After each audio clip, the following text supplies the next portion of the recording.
The oddest and strangest thing happened in 1518, known as the dance epidemic, that occurred in Strasbourg, which is now in modern-day France, that was then a part of the Holy Roman Empire.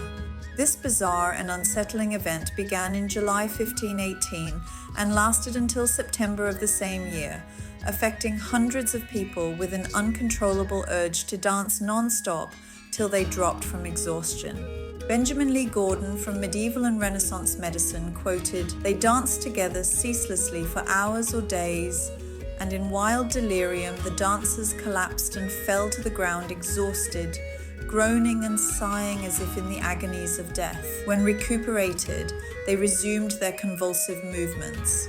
It all began when Frau Troffea, a woman, walked the streets of Strasbourg and began to dance uncontrollably. She was simply dancing non-stop. There was no music or festival.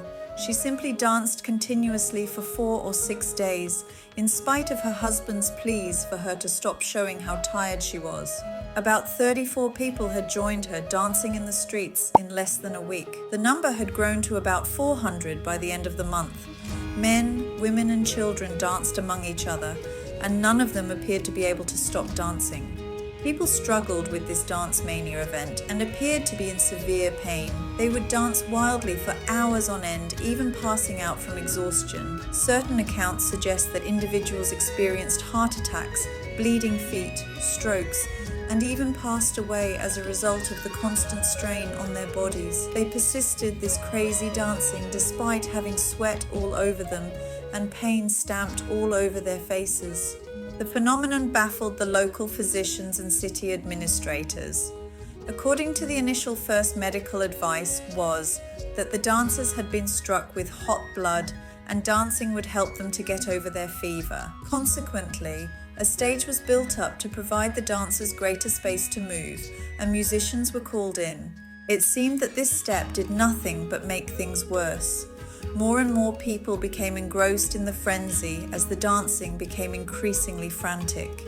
The townspeople's concern was exacerbated by the sight of the dancers, some of whom were clearly in pain with their bleeding feet. Local officials decided to pray for divine intervention as a last emergency. Because the pandemic persisted, they transported the afflicted to a shrine honoring Saint Vitus, the patron saint of dancers, in the adjacent town of Saverne, because they thought the dancing obsession might be a curse or a kind of divine punishment for their sins. Here, the dancers were prayed over by the priests and participated in religious rituals. It was hoped that the saint's intervention would cure them, which it did. Many of the afflicted reportedly began to recover after this pilgrimage, which may have provided a psychological reprieve from the intense stress they were experiencing. It is possible that the dancers had a great deal of psychological relief from the religious and community efforts to fight the disease. One possible way to ease the emotional stress and worry fueling the hysteria was to take the person to a holy spot and pray for them. It is possible that the mix of social support and spiritual comfort helped those who suffered and regained control back to sanity. The summer months had brought the outbreak frenzy, and by September it had begun to calm down. The outbreak may have naturally declined due to changes in the weather, agricultural cycles, or other environmental factors. There are a few widely accepted theories, and one of them was that the plague was triggered by the extreme stress and hardships faced by the people of Strasbourg. The early 16th century was a period of severe famine, disease, and social turmoil, which might have led to a psychological breakdown manifested in this strange manner. Another theory suggests that the dancers were victims of ergotism, a condition caused by consuming rye contaminated with ergot fungus. Ergot contains psychoactive chemicals similar to LSD, which can cause hallucinations and spasms. However, this theory is less favored because ergotism also causes gangrene and severe physical symptoms not reported in the dancing mania. Some scholars argue that the plague might have had religious roots.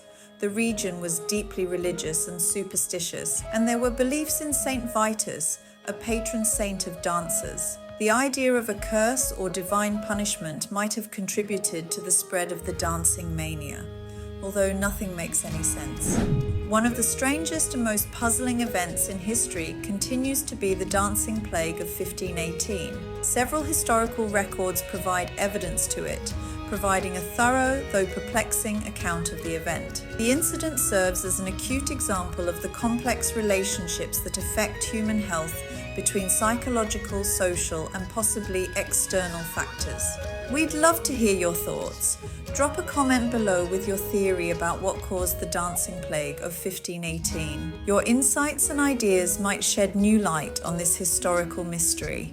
If you enjoyed this video and found it helpful, don't forget to hit that subscribe button and ring the notification bell so you never miss out on our latest content. Subscribing is completely free and it really helps us out so you can stay updated with our future videos. Also, if you have any questions or suggestions, feel free to leave them in the comments below.